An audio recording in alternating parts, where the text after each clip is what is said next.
Intercultural communication. You may have already heard the term intercultural communication. In this section, we provide several commonly accepted academic and applied definitions to clarify this concept and process. The term intercultural communication represents broad ideas that are difficult to express in just one way. Thus, we present several working definitions as the starting points for exploring this topic.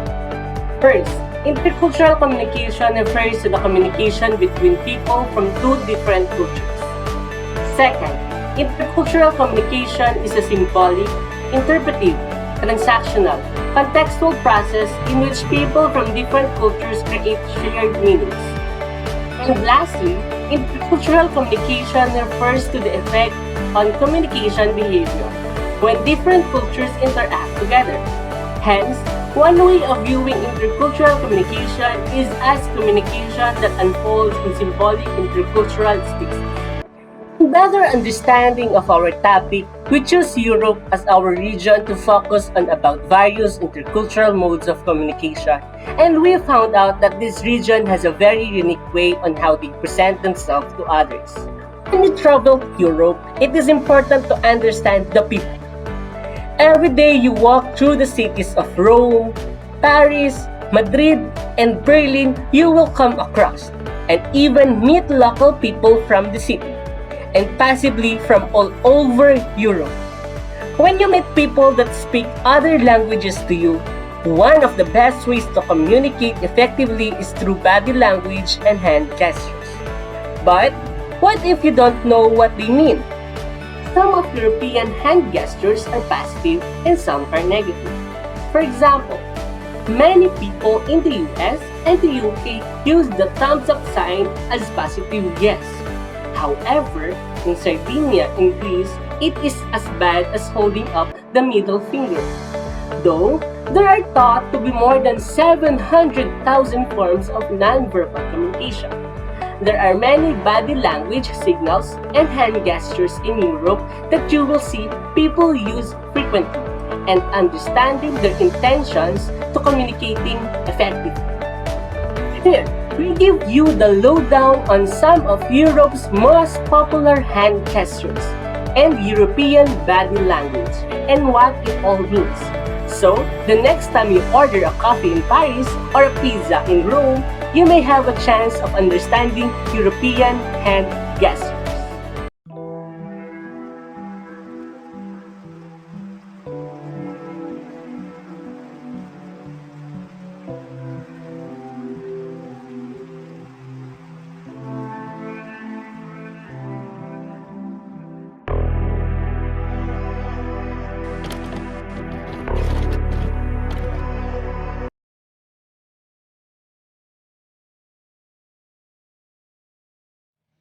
Good morning, everyone. I'm Janelle G. Lanete, your fellow flight attendant flying in Spain for years.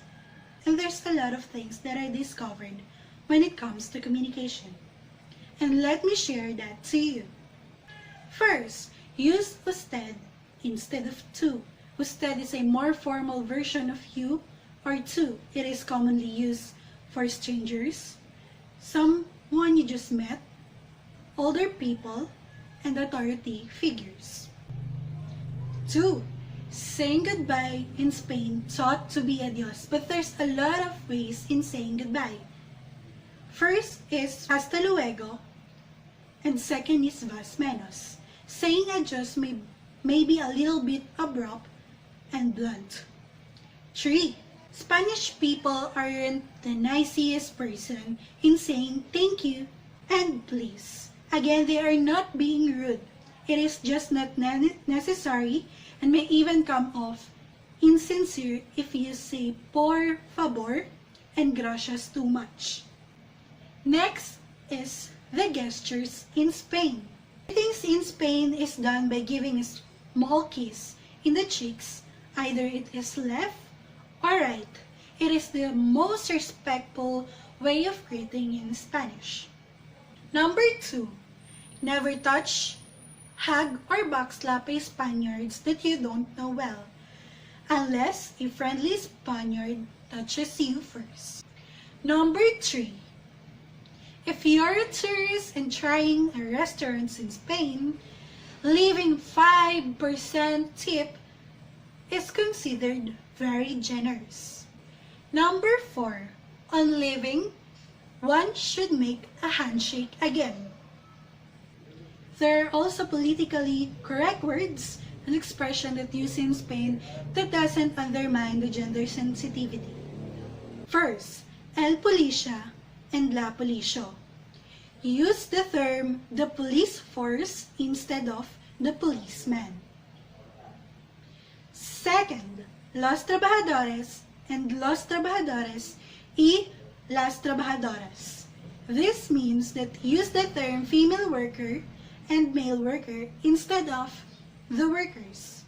That's all for today, and I hope you learned something about Spain.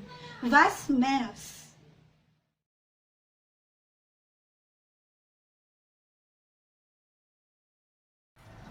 Hi guys, it's your girl Erica Largaza.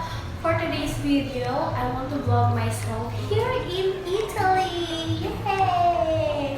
Ciao, sono Erica, sono qui in Italia. Ragazzi, spero ci vi piace Italiano. And for now guys, I'm here in the airport, so I will leave the hotel muna to rest and read this brochure about Italy. Hi guys, I'm here in the hotel in Italy. I'm done eating, packing my thing, and for now I will read this brochure about Italy. So Italy is Republic in Southern Europe, comprising a peninsula south of the Alps and Sicily, Sardinia, Alba, and other smaller islands. So this is the gesture here in Italy. Italian greetings are usually warm and rather formal. The common greeting is a handshake. Handshake with direct eye contact and smile. Yan. If the greeting is between a man and woman, the woman generally extends her hand first. So people avoid shaking hands over the top of the people's hands. It is common to give air kisses on both cheeks, starting with your left when greeting those you know well. This is called the il bacione.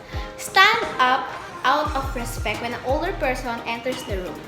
Hats should be removed indoors. Words in Italy. The common verbal is ciao. Ciao means hello. This is with casual people may also say buongiorno means good day, and buonasera means good afternoon, to be more formal. Politically words, so here's the words that can offend the Italian people. So beggar, don't say beggar, you say homeless people, because when you say beggar, parang nakaka-offend sa kanila yun. Yeah. Sex is offending word, so you need to say make a love. Yeah. For a couple or married people. So, ang pangit naman na nagsasabi ka ng, hey, can we sex? No, dapat, hey, can we make love? Yeah, ganun. Policewoman and man. So, the politically words for that is police officer. So, police officer is tamang word sa mga Italian police. No? And unemployed is offending words for Italy. So, housewife is the words na dapat mong banggitin dun sa ano nila. Don't say, hi, you're unemployed. No, dapat, you're a housewife. Like that. So I'm done reading this brochure. So, this is the end of video because, I have a jet lag. Hindi pa ako nakakapag-rest. I will update you guys later pagkagala na. So, for now, I need to rest para may lakas ako mamaya sa gala. So, bye guys!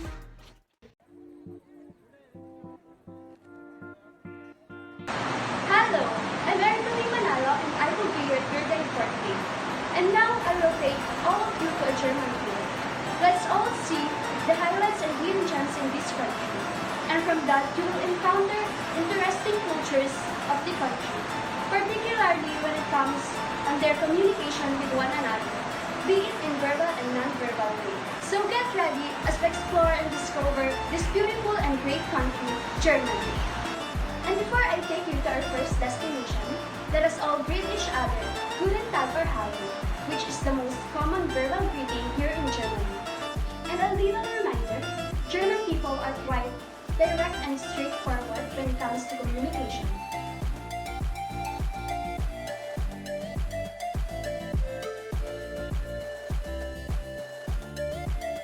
For our first destination, this is one of the most famous tourist attraction here in the country, Europa Park in Rust, Germany's largest temple. This This is where you can have entertainment and fun in your loved ones. As you go along here, you can see not just the beautifully designed fairy tale worlds, but also how close German people are, especially with families. You can see how close friends greet each other by hugging, and the way younger people kiss one another's on cheek. Next destination is one of the most romantic places here in Berlin, Germany, Charlottenburg Palace Garden. As a matter of fact, some German people coming here, especially couples, find their way to have a serious and face-to-face conversation with each other, valuing direct contact as a sign of honesty and interest of what is one saying. The last destination is a great place for event venues here in Germany, the Grand in Berlin. German people, when attending formal events here, address another person with their title and last name as a way to show respect. Take note that men usually greet women first and wait for them to extend their hand. And then doing a business meeting here in the Grand, when you're talking to a German person, make sure that the OK sign is avoided and that a handshake is given to a German colleague when greeting and when reading a farewell.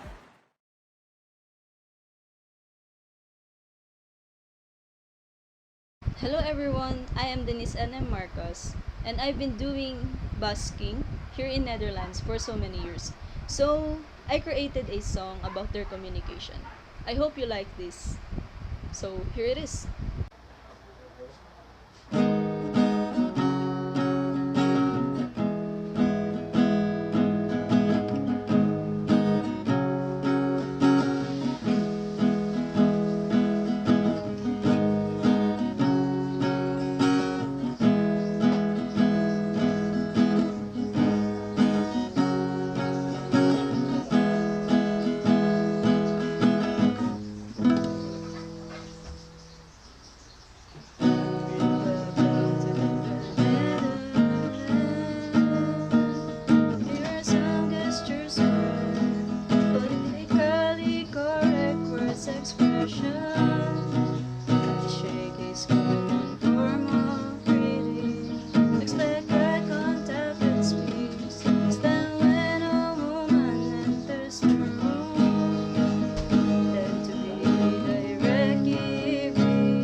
Hi, my name is Nerlene Manuel and I am here to give you some information about the country called United Kingdom. I am going to give you some information about the intercultural modes of communication such as words and gestures about the country. But first, let me tell you some interesting facts about the country.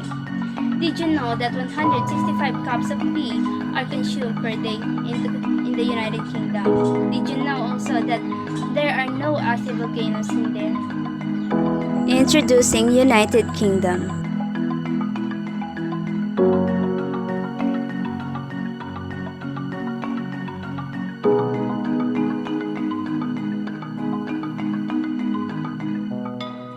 Some common gestures that British people always do.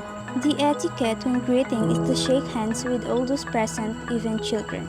And at social or business meetings, it is polite to also shake hands upon leaving. Another one is to remain standing until invited to sit down. You may be shown to a particular seat. Lastly, do not rest your elbows on the table. Some common words that British people always say. First, always say please when asking someone for help. Second, the British like to tease, so do not take their jokes too seriously or literally.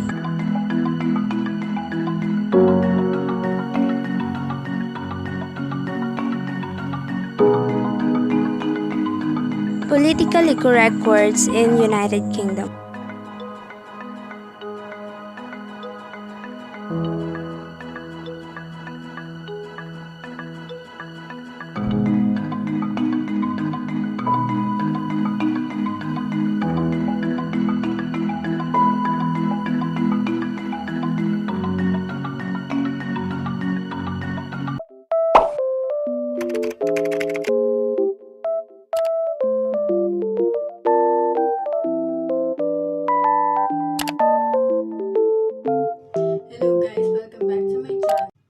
Hello guys, welcome back to my channel and I'm Hannah P. Delgado and I'm going to share to you my experience in visiting Russia.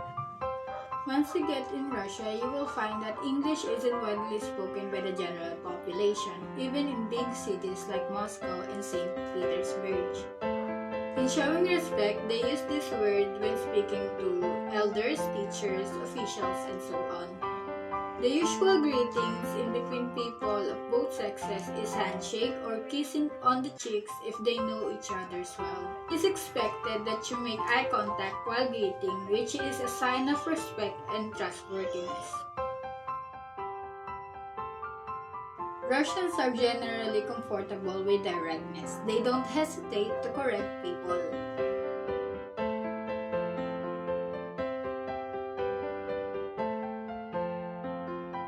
In expressions, Russians, particularly men, often have a serious front towards strangers that softens once they build familiarity with a person. While they are known to be very animated with friends, smiles are not often exchanged between strangers on the street. This hand gesture called fig is very popular and basically a rude way of saying you get nothing. It's mostly used by grannies and granddads. This gesture is called giving a toot. It's a way of swearing. It's like promising that you're ready to give a toot if something you will say doesn't happen. This shows that you're 100% sure that it's going to happen. I hope you guys enjoyed this video and maybe you get some ideas or inspiration to your upcoming trip to Russia. Goodbye!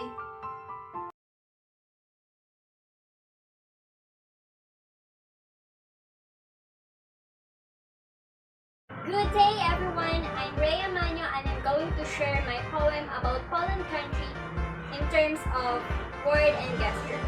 But before that, let me share some facts about my chosen country. Fact number 1. Poland is the 9th largest country in Europe and 63rd in the world. Fact number 2. Wearing a hat indoors is considered rude in Poland. Fact number 3. Kissing a woman's hand is still fashioned in Poland. Fact number 4. Poland is one of the most religious countries in Europe. And fact number 5. Poland has the world's biggest castle. Are you ready to expand your learnings? Then, pay attention and listen. I have a new things discovered. We're in the country of Poland, dear. Word, gesture, in short, their culture. You'll be informed, aware in the future. Poland greeting are courteous and reserved formally. Meeting strangers, between them, behave quite formally. Shake hand while holding eye contact is the common greetings of Polish people way of act. Women that are good friends may kiss on cheeks to each other as a sign of friendship and respect to each other. Men and women can do the same thing. If they are close friends, a sign of great greeting. Hello, good day, good evening is a common verbal greeting. Being rude is not acceptable. to maintain the good relationship of bullish people. Calling someone by his or her first name is a sign of inappropriate calling. Pan for men and pani for women will be appreciated and granted by them. Proper etiquette and formality are much needed to practice in Poland country. Be much respectful and polite to enter their country quite peacefully. Explore, learn, and be interested. You are the one who will benefit it.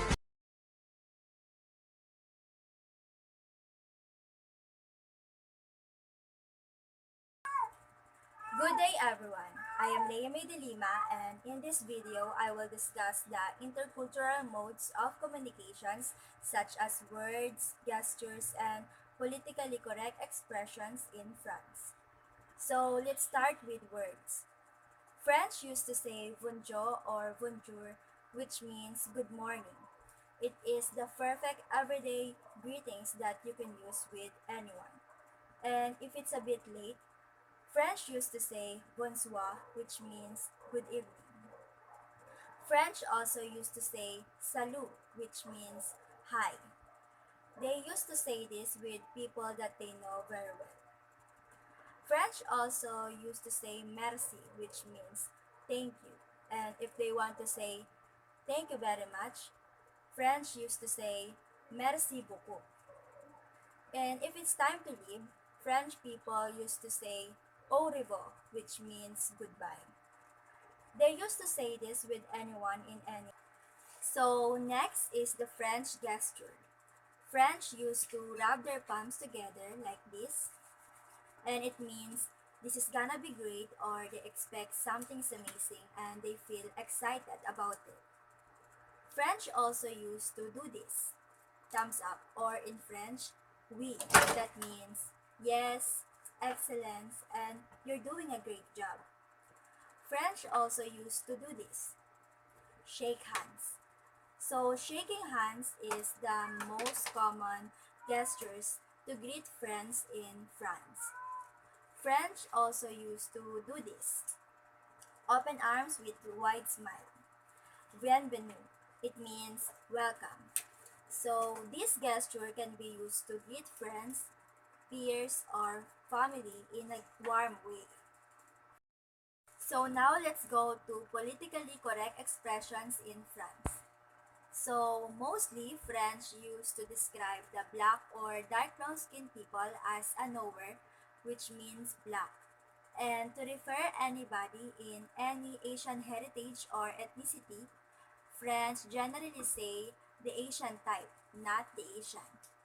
And French don't use the term Arab or Arab because you cannot describe anybody as Arab if you don't want to sound racist.